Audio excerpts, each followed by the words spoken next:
what people believe, you can't pay for a film to do well. You can't pay for yourself to do well. You can't pay for anything to do well. To do well, you have to work hard and you have to actually be good. And the audience is the biggest barometer of success. If the audience believes you're worth that success, they will give it to you. I'm not taking it from them. I'm not going to the house and taking it from them. So I've worked hard to get where I've gotten to. So I don't believe that it's fair to continue that conversation. Yeah, no, so I'm not continuing the conversation. No, I'm not saying that. I'm saying when it happened at the time, I felt that. But again, I felt... But did it disturb you, like looking at the level of backlash? Of course, a lot of them are just pure trolls and they take, they manufactured, totally manufactured. But again, I believed that the only way I will be able to shut the conversation down is do it through my movies. So don't respond, don't feel bad. Of course I felt bad.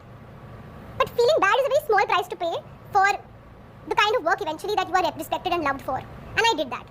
I shut up and I said sit at home, work hard. And that's exactly what I did. And then I went and I delivered a film like Gangubai. So who's having the last laugh? At least now, until I deliver my next flop. For now I'm laughing. Then I'm also, no? Correct? Yeah. So I think at the end of the day, you use that fuel and you put it into your movies. I can't keep defending myself verbally. Yeah. I do it through my work.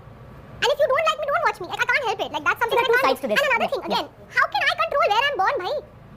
Nobody decides, na, in earth, I would like to be born into this family. I don't choose, na. You're just born.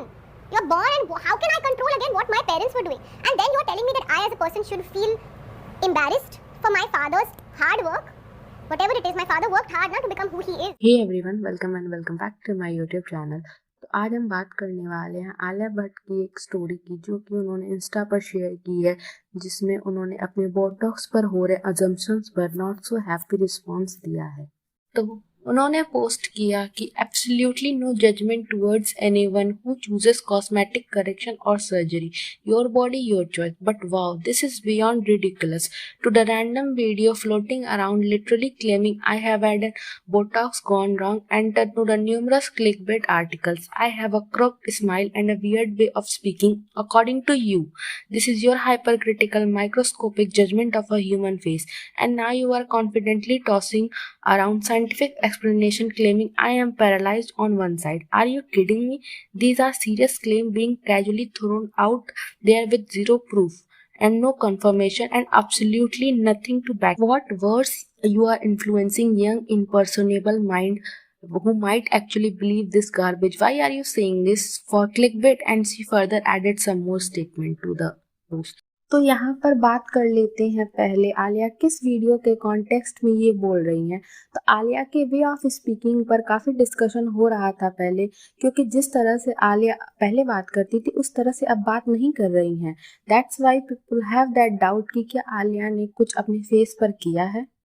Fun, according to me, is wrapping up a great day at work and rushing home to meet my family. Bye. Alia Bhatt has now started smiling like some muh teda kar. Oh yeah, because of that the filler she got on this this laugh line. Yeah. So basically, what happened was everyone's like she's smiling and talking in a weird manner. I think Joel. Education. I think. But actually, it's a Botox fave. Oh the muscle from one side has gone paralyzed. So it'll take a few months or maybe a year or so, and then it'll get fixed. Like, oh no. These things are so normalized now. Yeah. Filler and Botox that it's like celebrities can also have fuck-ups, man, and they're the best fuck-ups they can have. Imagine like they have access to the best professionals in the field. Yes. Oh man, that is so. हम ये बात नहीं करेंगे कि क्या उन्होंने कोई surgery या बोटॉक्स किया है, क्योंकि वो उनका चॉइस है। एंड जिस ब्यूटी स्टैंडर्ड्स को आलिया आज कॉल आउट कर रही हैं, वो most of the beauty standards Bollywood के ही रेस किए हुए हैं। एंड अब हार्डली कोई एक्ट्रेस बची होगी जिसने बॉलीवुड में ऐसा कुछ नहीं कराया है या वो अंदर दिस प्रोसीजर नहीं गई है। एंड आलिया ऐसा पहली बार नहीं है जब लोग किसी एक्टर या एक्ट्रेस के लुक पर कमेंट कर रहे हैं। इससे पहले भी जब राजकुमार राव के लुक्स में लोगों को डिफरेंस दिखा तो उन्होंने उन्हें भी कॉल आउट किया था। यहाँ पे आप लोगों को भी कॉल आउट नहीं कर सकते हो, क्योंकि you are the trend setter of any kind of fashion, so people have that judgment about you, have that microscopic inspection on you is not wrong. And अगर आपका पहले से वो way of speaking होता तो लोगों को इतना नोटिस नहीं करते, बट ये बिहेवियर कुछ साल बाद से दिखाई दे रहा है। some people also try to say that कि ये it's a way of showing dimple due to Ranveer's obsession. Someone says it is a failed Botox, but it was never that much highlighted topic. And जो भी ये rumours या accusations Alia आज address कर रही हैं, ये तो काफी पहले के थे। लगभग 1 साल पहले की। तो अब इन्हें इतना अटेंशन देने के पीछे रीज़न क्या हो सकता है, and why Alia feel the need to address it now? क्योंकि जब दिव्या खोसला ने उन पर एक्यूजेशंस लगाए थे, डायरेक्टली लगाए थे, तब तो आलिया का कोई रिस्पॉन्स नहीं आया था। Then why this rumour has been addressed so much impactfully, and reason could be तो रिसेंटली आलिया की फिल्म जिगरा उनकी one of the least box office opener बनी है, and Karan and Alia are trying very hard कि वो आलिया की इमेज क्लीन करें। दैट वाई आप देखोगे आलिया का पीआर कितना एक्टिव है, जैसे हर जगह आलिया ने कैसे सस्टेनेबिलिटी को प्रमोट किया, अपना मेहंदी लहंगा आउटफिट रिपीट करके दिवाली पार्टीज में, या फिर जिगरा वाज एन ओटीटी फिल्म, ऐसी बातें भी होने लगी हैं, but nothing help them in that case. Jigra के डायरेक्टर वसंत बाला ने तो खुद पर ही ब्लेम लेना शुरू कर दिया है कि it was not Alia's fault, it was all his fault because of that film failed. But यहाँ पर आपको एक बात समझना पड़ेगा कि कितना भी अच्छी मूवी हो, उसको हिट बनाने में के लिए फेमस एक्टर्स लिए जाते हैं, एंड दैट इज ट्रू। क्योंकि आप कितनी भी अच्छी स्क्रिप्ट्स देख लो, दे फेल्ड क्योंकि उसमें उतने हिट एक्टर्स नहीं रहते हैं। And if box office hit film actors की वजह से होती है, तो फ्लॉप की जिम्मेदारी डायरेक्टर्स को क्यों दी जाती है? This is Alia's lowest box office opener.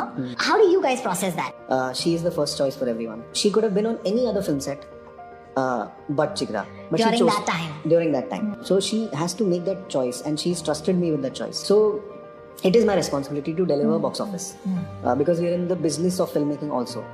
So which is why I need to analyze. कुछ तो हुआ है ना, something has happened where people have stayed away, something that they've not bought, something that they've not felt the need to come to the theatre. If at all any other actor decides to give their time, his or her, then make it worth it. All these things doesn't help Alia, इसीलिए audience का ध्यान हटाने के लिए ये story use हुई, and people are also saying that they got the success.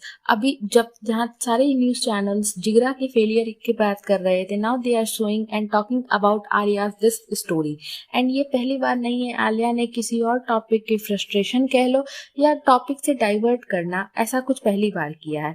इससे पहले जब आलिया रणवीर की शादी के टाइम भी उन्होंने बोला था कि they are getting married quickly क्योंकि उनके नाना का कुछ हेल्थ इशू है, पर जब कुछ मंथ बाद उन्होंने प्रेगनेंसी अनाउंस की एंड रणवीर एंड श्रद्धा के अफेयर्स के रूमर्स बाहर आने लगे, तब भी उन्होंने ऐसा ही कुछ पोस्ट किया था, which doesn't make sense. See there is nothing wrong if your film is didn't do well, सबके ग्राफ ही ऊपर नीचे होते रहते हैं, पर आलिया के केस में जनरली वो डाउन ग्राफ को हाइड कर देती हैं एंड अपर ग्राफ्स को हाईलाइट करती हैं।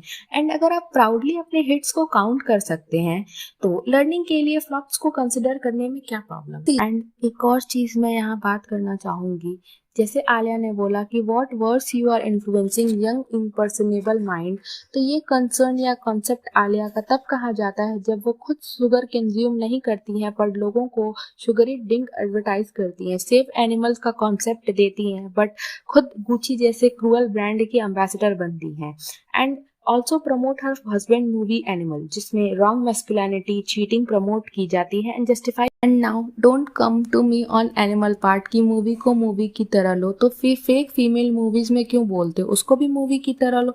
एंड आपको क्या लगता है कि आलिया का इस तरह से रोल मांगना या अपने फेलियर को एक्सेप्ट नहीं करना ठीक है? एंड मैंने आलिया के रोल स्नैचिंग पर भी एक वीडियो में बात की है, अगर आप चाहो तो वो भी मेरे चैनल पे है, आप वो देख सकते हो। And I will see you in the next video. Bye bye.